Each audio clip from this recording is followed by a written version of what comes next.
สวัสดีครับยินดีต้อนรับเข้าสู่ China ว่ามี Plus ครับวันนี้เรามีโอกาสได้สัมภาษณ์คุณ Jeff Towson นะครับซึ่งเป็น Professor Advisor แล้วก็เป็น Writer นะครับทั้งคนเขียนหนังสือ One Hour China นะฮะแล้วก็สอนหนังสือที่ปักกิ่ง University ก็คือมหาวิทยาลัยปักกิ่งนั่นเองตอนนี้ได้อยู่ประจำอยู่เมืองไทยแล้วครับสอนที่ศศิลป์นะครับแล้วก็เขานะครับเป็น Advisor สำหรับทางด้านการตลาดจีนแล้วก็ตลาดจีนโดยรวมนะครับทั้งนั้นใครก็ตามแต่ที่อยากจะบุกตลาดจีนเนี่ยก็สามารถเข้าไปที่เว็บไซต์เขาได้นะครับ jefftowson.com นะครับวันนี้นะครับเราจะแบ่งเป็น3ตอนด้วยกันนะฮะเรามี3คำถามยักษ์ใหญ่ให้เขาได้ตอบกันนะครับอันแรกเลยก็คือโอกาสทางธุรกิจหลังโควิด -19 นะฮะ New Normal ของจีนเป็นอย่างไรและเปิดโอกาสอะไรให้กับธุรกิจไทยบ้างนะครับลองติดตามชมกันในคลิปนี้ครับ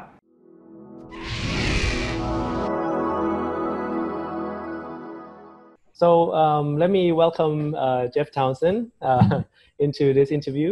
I know that you are now a professor in Sasin and based in Thailand. So it's a good opportunity for us as Level Up China to get in touch and interview you for your advice on how to pursue businesses in China. So welcome, Jeff. Great, thank you. I appreciate it. Thank you. So actually, although we have a lot of questions, we boiled it down to three most, I think, interesting questions, and I think on a lot of people's mind. So the first question is about what are the top 3 changes in Chinese consumer behavior during COVID-19 that create new opportunity for Thai businesses? So what do you think on that? Well, I don't know if it creates opportunity for Thai businesses, but I mean, we saw some big behavior changes, which is unsurprising because everyone's behavior changed. You had to, right? Mm-hmm. Everyone's sitting at home. That's kind of crazy. But the big ones everyone points to are enterprise side, work-related stuff. That wasn't that big in China. I mean, China's very innovative and rapid on the consumer side. But the enterprise side has been pretty slow. Like most businesses aren't digitized. So we saw that for sure. We saw everybody switching over to video conferencing, working from home. Schools started teaching from, live streaming the classes students watched from home. So the companies that did really well are WeChat Work, DingTalk, which is Messenger for Alibaba. Actually, we use that now in our company also. Right. I mean, everyone just had to do this just to keep your companies working. So that was kind of the biggest jump, I think, people talk about on the China side. Second to that, okay, then it was consumer behavior, which was, you couldn't meet people in person, so you had to do everything digitally, right? Mm-hmm. So we saw a lot of businesses, department stores, shopping centers, auto dealerships, chefs, restaurants, nightclubs, all trying to live stream. Sure. Because nobody could come into their stores anymore. Now, if you were Coca-Cola, this wasn't as big a deal because you already had multiple channels. You could sell in stores, you could sell online. So the product companies just did channel switching. Coca-Cola shifted their efforts from selling at the 7-Eleven to selling online. Okay. But they already had that channel, right? But a local restaurant didn't have that channel. A local department store didn't have that channel. They just knew that their stores were empty. So they all started live streaming, basically. All the auto dealers, sitting in their empty auto dealerships started, live streaming, started live streaming virtual ride-arounds in their cars. And restaurants, the chefs started live streaming, let me show you how to cook a Caesar salad. I'm a famous chef at a famous restaurant. And then people would start watching at home because everyone was cooking at home. Mm. So we saw a lot of the service businesses try to shift into live streaming because nobody was showing up. True. Nightclubs were doing this. Like nightclubs, nobody was coming to the nightclub. So they started doing like virtual nightclub, watch online from your home. Okay. So live streaming was a big one. B2B enterprise was a big one. And then a lot of logistics upgrading happened. Those are probably the biggest 3 things we saw. Okay. So for example, for live streaming, I know that even in Taobao or Tmall, right now, live has been a big thing already, but it's probably accelerate faster during COVID, right? Do you think this is going to say like this kind of growth? We're going to see this kind of growth after the COVID, and is it too late to go in to live streaming, for example? No, I mean, Taobao Live is one of the big platforms, right? Everyone's doing live stream, but Taobao Live, which is the Alibaba one, is huge. So this was already a story last year, but this was just a big push because everyone went to this. I think that will continue. The part that's probably real is we saw a lot of businesses that hadn't live streamed before. A big department store with 90 sales associates and nobody's coming into the store. So they started live streaming cosmetics, apparel, right? I think that's going to continue. Now, what they discovered was live streaming is actually pretty hard because there's so much competition, right? So they thought they were going to go online as a sales associate at a local department store. And then they realized they're competing with everybody. So it turned out to be really hard, but they did sell pretty good. I think what they have learned is like, you can't just turn on live streaming like a switch, that it takes a long-term commitment. So I think most of the offline services businesses like auto dealerships, department stores, shopping malls, beauty places, they're going to keep live streaming as it won't be 50% of their business. It'll be 10%. But if something ever happens like this again, they've already built the relationships, they have the following, and they can channel switch, right? It's not something you can just turn on quickly and hope to do well. You kind of have to do it year after year. So I think they're going to stay on there. So right now you've been in Thailand for how long? 4 months, 5 months. I was January. Okay.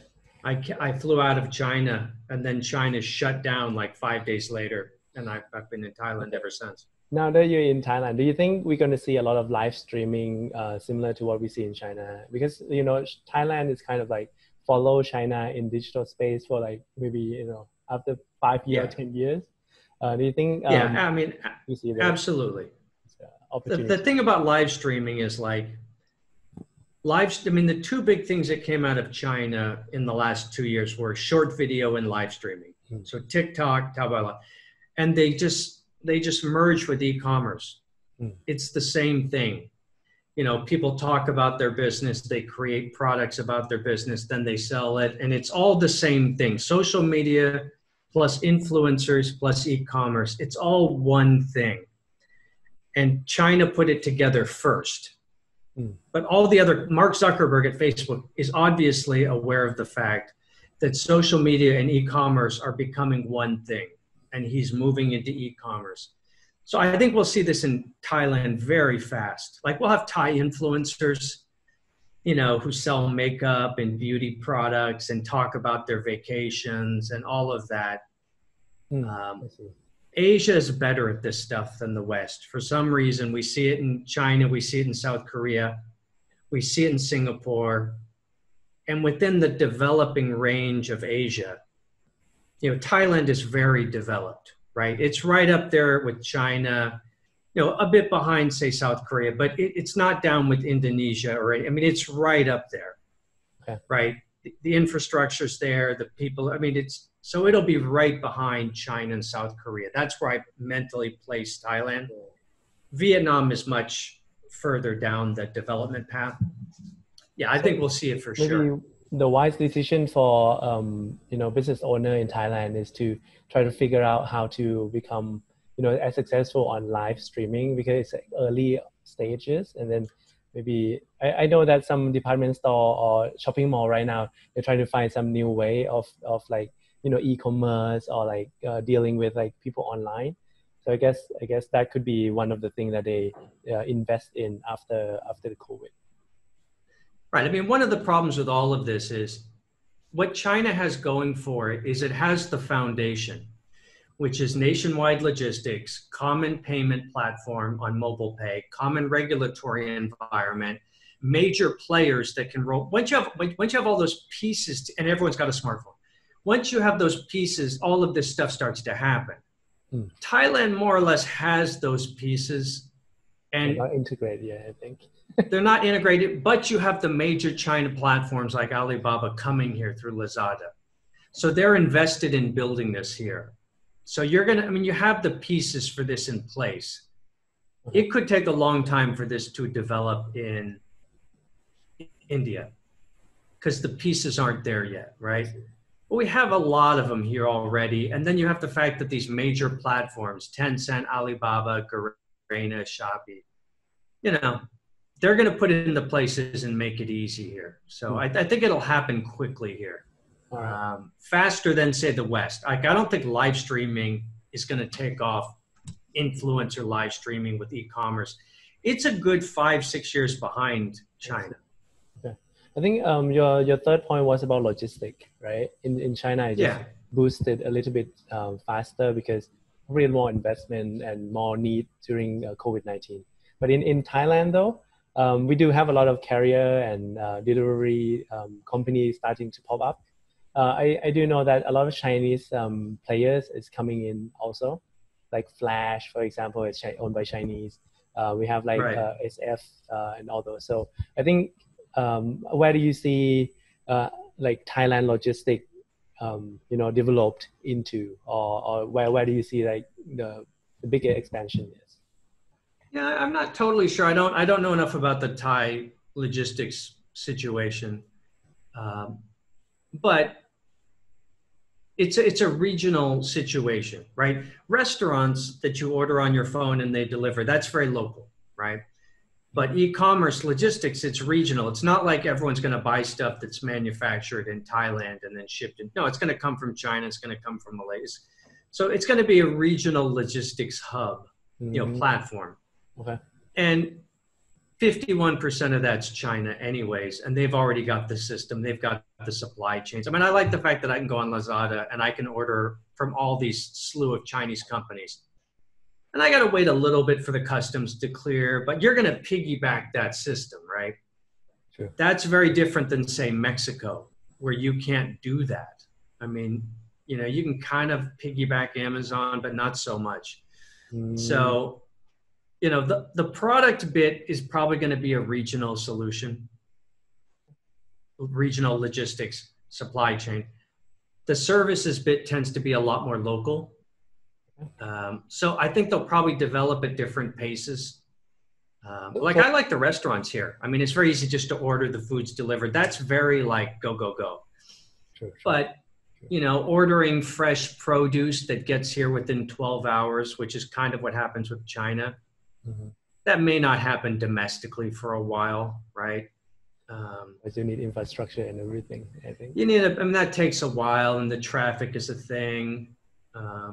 But in China, do you know if, I have, there's a big logistic like ZTO or like STO. Yeah. Like Sunfeng. I mean, there's a big history there, right?